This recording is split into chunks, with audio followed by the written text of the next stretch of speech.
Sanibonani guys, igama uNqabile nginiphathele amazwibela eMy Brother's Keeper angomhla ka-2 September.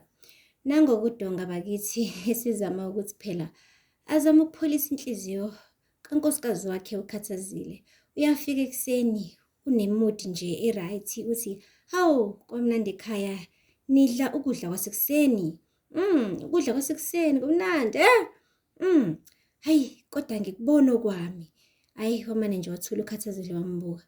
Wamane wathi Sibusiso ngisacela ungilandela phela iplate ukuze nami ngiziphakele. Lapho umbula amagwinya uyabona amagwinya ayinawo awasacwebezela wasahalisi kanje. USibusiso uthe nje ethi uyasukuma hayibo. Wamane wathi ukhathazile Sibusiso hlala phansi. Wathi Sibusiso hawu ma wathi uyazi ukuthi lekhaya awusukumi ukuthi kuyadliwa akusukunywa mekudliwa lekhaya. Wathi angithi ubaba uthe wathi ngithe Sibusiso hlala phansi. Wamane wathi uDonga nkosikazi yazi ukuthi siyakhuluma indaba ezikanje akumelanga phela sizifake izingane kuzomela izingane azisisuse sikhulume sisodwa. Wathi lalela angithi lamanyalo kade wenza lezi ingane nazo ziaffectekile yiwona angithi. Wamane wathi Sibusiso Didi sicela nishiye kancane bandla sinomama. Hayi basukuma-ke uSibusiso noDidi bayidede indawo. Yo guys, wamane nje wabuza umbuzo wodwa ukhathazile wathi usumyekile? Ebuza phela unkosazana ukuthi ngabe sibehlukene yini. Wamane wabinjwa izambane la emqaleni uDonga.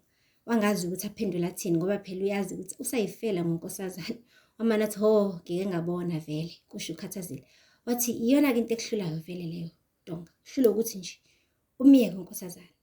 Yingakho kushuthi wena ufuna mina ngisondelana nonkosazana ngithi wasiyeka sazwana naye wamvuma ukuthi ngimlethe la emndenini walekhaya ngimamkele wafuna kona ukuthi mekuthi mina ngiyasuka eduze kwamehlweni bese niyahamba nepurazana ngithi wamane wathi uDonga hayi akunjalo nkosikazi. Wathi yabona ke sisala kanjalo wabe sisuka naye ukhathazile mshiya kanjalo etafuleni.